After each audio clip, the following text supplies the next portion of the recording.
السلام عليكم ورحمة الله وبركاته. الحمد لله رب العالمين والصلاة والسلام على سيد الأنبياء والمرسلين وعلى آله وأصحابه أجمعين. أما بعد،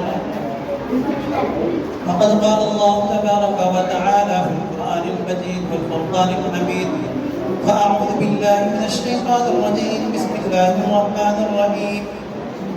وعباد الرحمن الذين يمشون على الأرض هونا وإذا خاطبهم الجاهلون قالوا سلاما والذين يبيتون لربهم سجدا وقياما. صدق الله العظيم. اللهم صل على سيدنا محمد وعلى آل سيدنا محمد أفضل صلواتك بعدد كلماتك وبارك وسلم. اللهم صل على سيدنا محمد وعلى آل سيدنا محمد أفضل صلواتك بعدد كلماتك وبارك وسلم. اللهم صل على سيدنا محمد وعلى آل سيدنا محمد أفضل صلواتك بعدد كلماتك وبارك وسلم.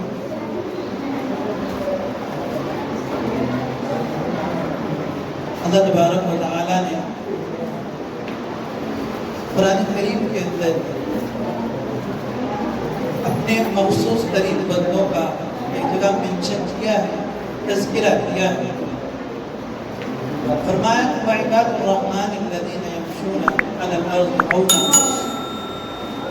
رحمان کے خاص بندے، رحمان پروردگار کے اللہ تبارک و تعالیٰ کے خاص بندے وہ ہیں جو زمین پر عاجزی کے ساتھ چلتے ہیں، انکساری کے ساتھ چلتے ہیں. ان کے اندر کبر، غرور، گھمنڈ، تکبر، انا یہ چیزیں نہیں ہوتی ہیں. اللہ تبارک و تعالیٰ نے اپنے مخصوص بندوں کا یہاں پر تذکرہ کیا. میں سمجھتا ہوں کہ آج وہ جو مخصوص بندے ہیں جن کی تعین اگر کرنے جائے تو یہ مدارس اسلامیہ کے طلباء مراد ہو سکتے ہیں، ان کے فضلاء مراد ہو سکتے ہیں. اللہ تبارک و تعالیٰ اس دنیا میں کروڑوں اور لاکھوں لوگوں کو پال رہا ہے. پروردگار کی ذات سے کبھی امید ہے کہ ہمیں بھوکا نہیں رکھے گا. اللہ تبارک و تعالیٰ کا شکر ادا کرنا چاہیے ہم تمام لوگوں کو جو مدارس سے، مساجد سے، مکاتب سے جڑے ہوئے ہیں. ان کو شکر ادا کرنا چاہیے کہ اللہ کے کروڑوں بندے ہیں، لاکھوں بندے ہیں جو صبح کرتے ہیں، اس حال میں کرتے ہیں کہ کسی کے ہاتھ میں کسی کوئی مورت ہوتی ہے، کسی کے ہاتھ میں اللہ تبارک و تعالیٰ برتن دے رہا ہوتا ہے، کسی کے ہاتھ میں سیمنٹ کے تھیلے ہیں، کسی کے ہاتھ میں جو ہے گیہوں کے تھیلے ہیں، کسی کے ہاتھ میں مشینیں ہیں، کسی کے ہاتھ میں کیمیکل ہے. لیکن ہم کتنے خوش نصیب ہیں، پروردگار نے ہم کو کتنا خوش نصیب بنایا کہ جب ہم صبح کرتے ہیں تو پروردگار اپنا کلام اپنے ہاتھ میں رکھ، ہمارے ہاتھوں میں رکھ دیتا ہے. یہ پروردگار، اس پر شکر ادا کرنا چاہیے ہمیں. اللہ تبارک و تعالیٰ کے ہم پروردگار کے وہ مخصوص بندے ہیں جن کا تذکرہ پروردگار نے اپنے قرآن میں کیا ہے کہ مخصوص ترین بندے. کوئی بھی اگر دیتا ہے کچھ دیتا ہے تو اپنے مخصوص لوگوں کو زیادہ جس کی قیمت ہوتی ہے، جس چیز کی وہ دیتا ہے. وہ قرآن کریم جو پروردگار کی کتاب ہے جس کو ہم سیکھتے ہیں، ہمارے اساتذہ یا ہمارے یہاں کے جو ذمہ دار ہیں وہ سکھاتے ہیں. یقیناً یہ تمام کے تمام اللہ تبارک و تعالیٰ کے وہ خوش نصیب بندے ہیں. ہم دنیا والوں کو دیکھ کر کے قرآن کریم میں دوسری جگہ فرمایا لا یغرنک تقلب الذین کفروا فی البلاد، کہ یہ جو دنیا میں کچھ لوگ ہیں چند روزہ زندگی کا گزاران کر رہے ہیں، اگر وہ ترقی کر رہے ہیں، وہ اگر اوج ثریا پر پہنچ رہے ہیں، اگر چاند پر وہ کمندے ڈال رہے ہیں، تو اس سے تمہیں ڈاؤن فیل نہیں ہونا چاہیے، تمہیں احساس کمتری کا شکار نہیں ہونا چاہیے کہ یہ بہت آگے چل رہے ہیں. اللہ تبارک و تعالیٰ نے ان کو ترقیاں دیے رکھی ہیں. بلکہ ہمیں اس اینگل سے سوچنا چاہیے کہ اللہ تبارک و تعالیٰ نے ہمیں کس کیٹیگری میں رکھا. سب سے پہلی بڑی بات یہ ہے کہ اللہ تبارک و تعالیٰ نے اپنے محبوب کی امت میں رکھا، اپنے رسول کی امت میں. اور مزید احسان یہ کیا کہ ہمیں دین سے جوڑ دیا، اور مزید احسان کیا کہ ہمیں مدارس سے جوڑ دیا.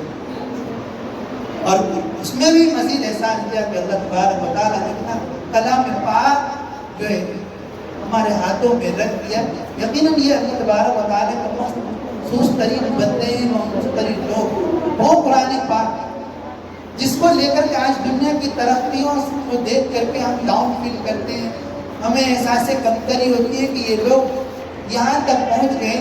وہ لوگ بھی اپنا آنسر اسی قرآن میں سرچ کرتے ہیں، فائنڈ آؤٹ کرتے ہیں اسی قرآن سے. سائنس ہم مانتے ہیں کہ سائنس بہت اوپر جا چکی ہے، چاند پہ یہ لوگ پہنچ گئے، لیکن چاند والے تک یہ لوگ نہیں پہنچے.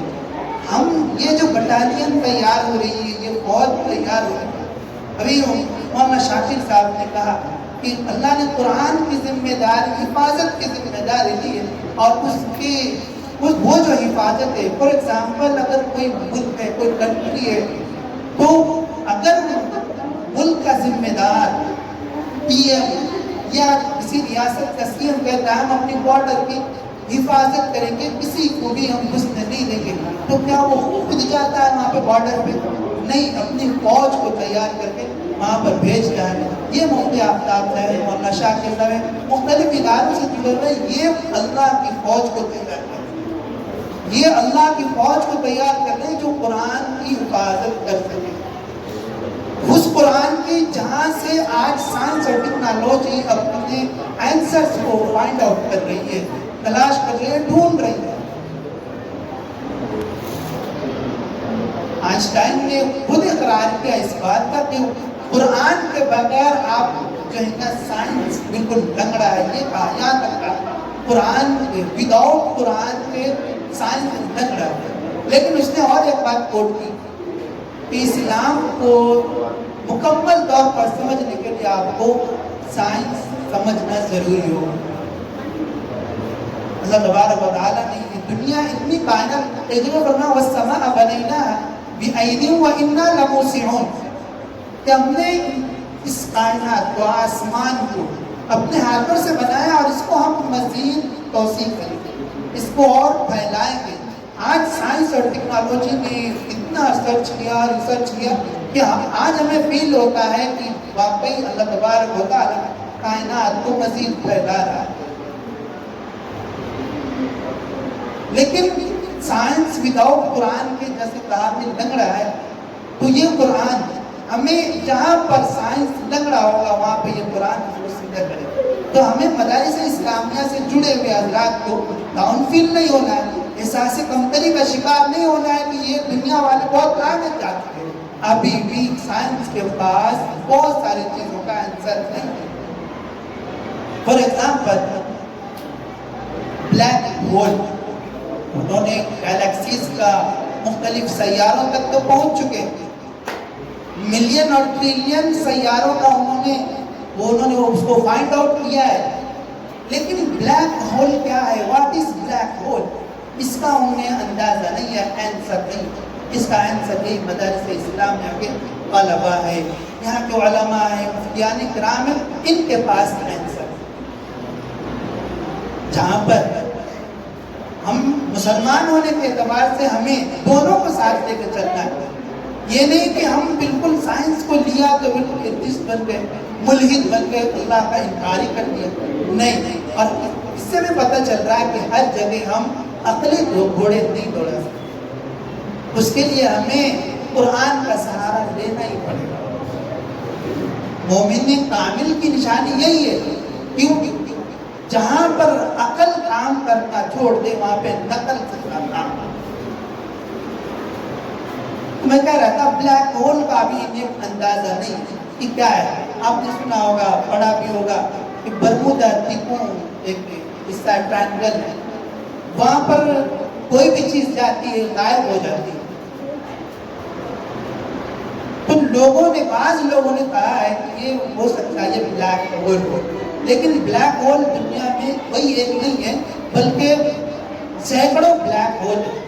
اللہ کے نبی صلی اللہ علیہ وسلم ایک صحابی نے آپ صلی اللہ علیہ وسلم سے پوچھا، یا رسول اللہ، اگر یہ آسمان اور زمین، یہ سمندر، یہ تمام اگر اللہ کا کہنا نہ مانے، انکار کر دیں، اس طرح اللہ نے سب کو اپنے اپنے کاموں پہ لگا رکھا ہے، والشمس تجری لمستقر لہا، سورج کو اپنے کام پر لگا رکھا ہے، رات اور دن کو، وَاللَّيْلُ سَابِقُ النَّهَارِ، رات کو بھی کام پر لگا رکھا ہے۔ لیکن اگر یہ تمام چیزیں اگر اللہ کا کہنا ماننا چھوڑ دے تو پھر کیا ہوگا؟ انہوں نے کب کہا؟ آج سے 1450 سال پہلے کوشچن کیا، یا رسول اللہ تو کیا ہوگا؟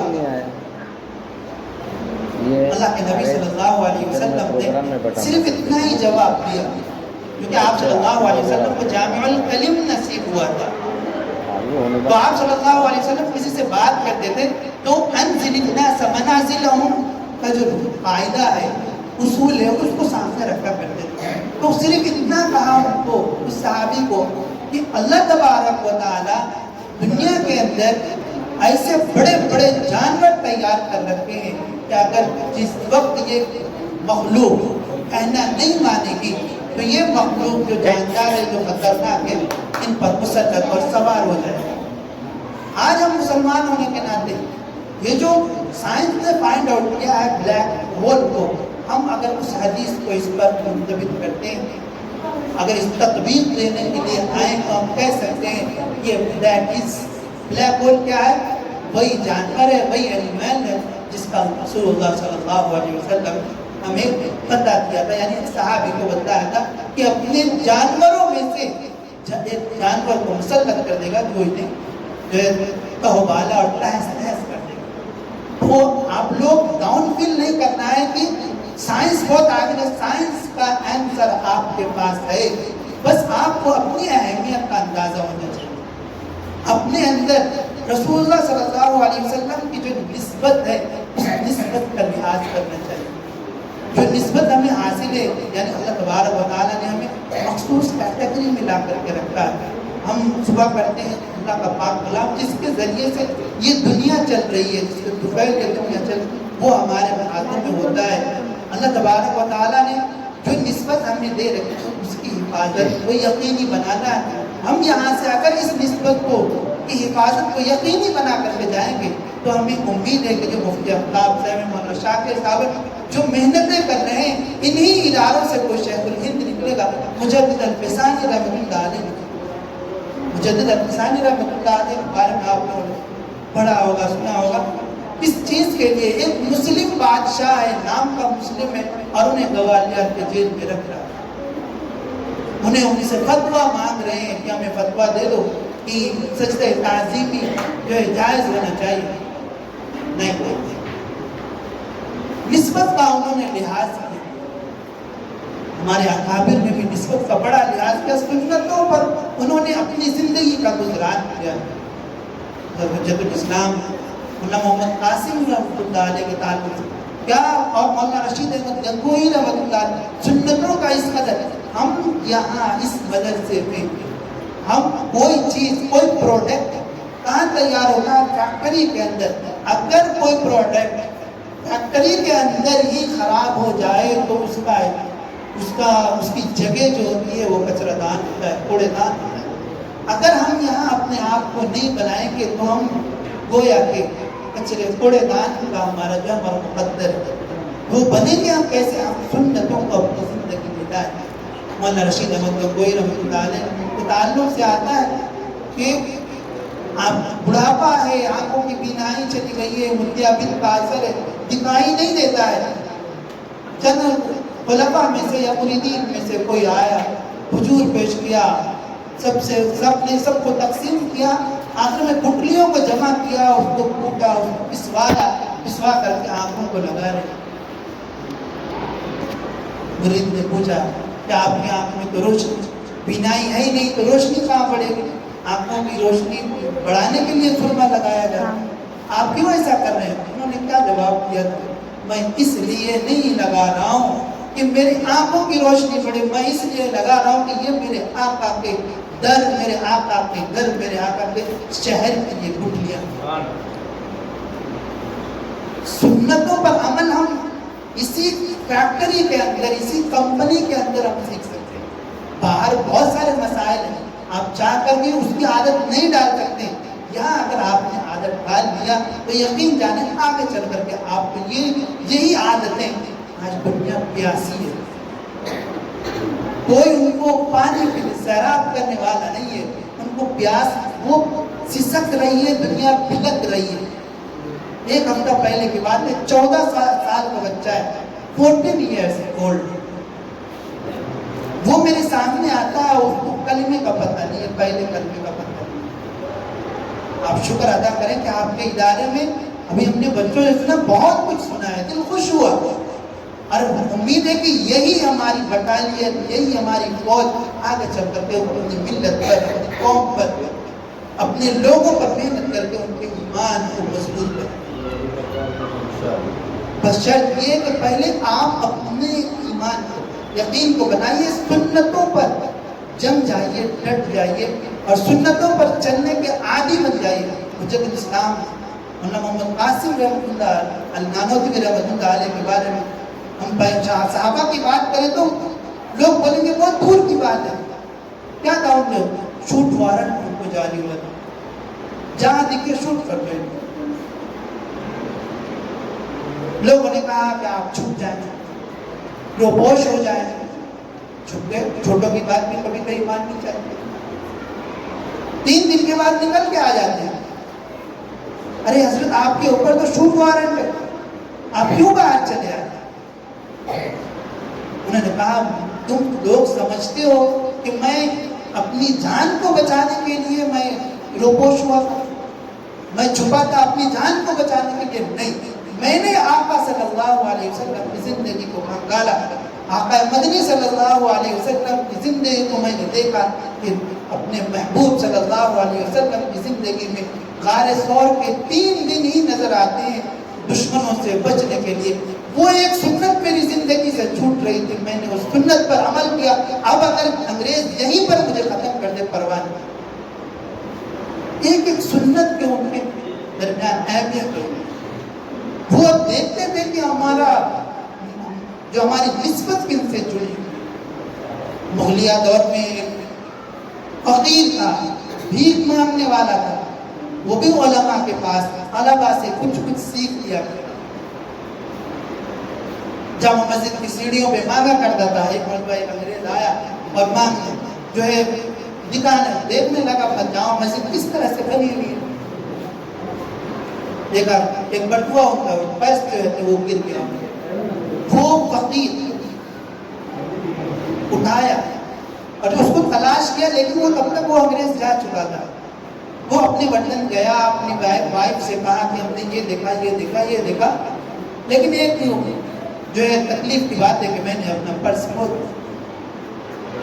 وائف نے کہا کہ چلو ایک بار ہمیں بھی وزٹ کرا دو وہاں، ہمیں بھی دیکھیں. 4-5 مہینے کے بعد وہ وزٹ کرتا ہے اپنی وائف کے ساتھ. وہی بھیک مانگنے والا شخص اس کا پرس لے کے دوڑا اس کے پاس جاتا ہے اور کہتا ہے کہ یہ آپ کا پرس ڈھونڈ گیا تھا، آپ کہاں چلے گئے تھے؟ میں بہت زیادہ آپ کو ڈھونڈا، کہاں چلے گئے تھے؟ یہ لیجیے آپ کا پرس. وہ انگریز دنگ رہ گیا، حیران رہ گیا، ششدر رہ گیا کہ روز 1 پیسہ مانگنے والا، 5 پیسے مانگنے والا، اس کو یہ 3000 کی قیمتی چیز جو ہے اس کو ہاتھ لگی اور وہ جو ہے لوٹا رہا. ریزن کیا ہے؟ میں نے کہا ریزن یہ ہے کہ میں مدرسے کو وزٹ کرتے رہتا ہوں، طلبا کو دیکھتے رہتا ہوں، ان کی زیارت کرتا رہتا ہوں، علماء سے ملتا رہتا ہوں. علماء نے کہا ہے، ہم نے سنا ہے ان سے کہ آقا صلی اللہ علیہ وسلم سب سے پہلے جنت میں جائیں. لیکن مجھے آپ کا جب پرس میرے ہاتھ لگا تو مجھے یہ خیال آیا کہ کہیں آپ کے نبی عیسیٰ علیہ السلام اور میرے نبی صلی اللہ علیہ وسلم محمد صلی اللہ علیہ وسلم کے سامنے یہ دعوت عائد نہ کر دے کہ آپ کی امت کا ایک فرد نے میری امت کے ایک فرد کا پرس رکھ لیا تھا. میں اس بنا پر آپ کو لوٹا رہا ہوں کہ کہیں میرے اس رکھ لینے کی وجہ سے میرے حبیب صلی اللہ علیہ وسلم کو جنت میں جانے تاخیر نہ ہو جائے. نسبت کا لحاظ یہ ہوتا ہے، ہماری نسبت کن سے جڑی ہوئی ہے. حالات آتے رہتے ہیں، تم آتے رہتے ہیں، لیکن اس سے گھبرانا نہیں ہے، بلکہ ہم یہ دیکھنا ہمیں جو نسبت ملی ہوئی ہے اس کی حفاظت کو یقینی بنانا ہے. عمل کے اپنے اساس کیا ہے، بجز ندامت کے پاس کیا ہے؟ یقیناً ندامت شرمندگی ہے ہمارے پاس، لیکن رہے سلامت آقا تمہاری نسبت، ہمارا تو بس آسرا یہی آسرا۔ آج مسلمانوں کے ہاتھوں میں کیا بچا ہوا ہے؟ کچھ نہیں بچا ہوا ہے سوائے ایک نسبت کے، اور اسی نسبت کی حفاظت کو یقینی بنانے کے لیے یہ بٹالین، یہ فوج اور یہ گروپ تیار ہو، ہمارے ذمہ داران حضرات کر رہے ہیں۔ اللہ ان سب کو جزائے خیر عطا فرمائے، اس مدرسے کو دن دگنی رات چوگنی ترقی عطا فرمائے، اور طلبہ کرام کو جو ہے علم نافع نصیب فرمائے۔ باخر دعوانا